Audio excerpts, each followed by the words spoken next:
সরঞ্জাম দেখতেছি, হ্যাঁ, তো এগুলো দিয়ে কি আপনি মানে চিকিৎসা করেন নাকি? এগুলো দিয়ে আমি চিকিৎসা করি। নামের উপরে বান মারা, বান কাটা, কুফরি করা, এগুলা কাটিয়ে দেই। কাটিয়ে দেন? এগুলা কাটিয়ে দেই। কারো জাদু টুনা কুফরি করা থাকলে আমি কাটিয়ে দেই। স্বামী স্ত্রীর মিল থাকলে বিয়ে করিয়ে দেই। পারিবারিক সমস্যা থাকলে সেখান থেকে পারিবারিক সমস্যা সমাধান করে দেই। প্রেম ভালোবাসা যারা বুঝছেন তাদের নামের উপরে আমি চালান দিই। চালানের মাধ্যমে অবাধ্যকে বাধ্য করি।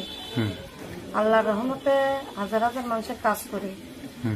মনে করেন এখন যে আমি আসছি, এখন নামের উপরে আমি চালান দেবো, 13 খুন্ট মন্ত্র আল্লাহর নাম স্মরণ করে নামের উপরে চালান দিলে, চালান চলে গেলে তাদের কাজ হয় ইনশাআল্লাহ। এখন এইগুলো দিয়ে কি কি করেন একটু বলবেন? এই যে আপনার চালান মারি, চালান বান মারা, বান কাটা, পুকুরি করা, নষ্ট মানসিক নষ্ট, এগুলা কাটিয়ে দেই। আপনার হাতে মানে হাতের সামনে একটা ফুল আছে, হ্যাঁ, এটা কি ফুল? এটা হলো মরিয়ম ফুল। মরিয়ম ফুল, এটার কাজ কি কি? এটার কাজ হলো আপনার, এটা মক্কা শরীফ থেকে এটা আনা হয়েছে, মক্কা মদিনা থেকে। এই মরিয়ম ফুলটা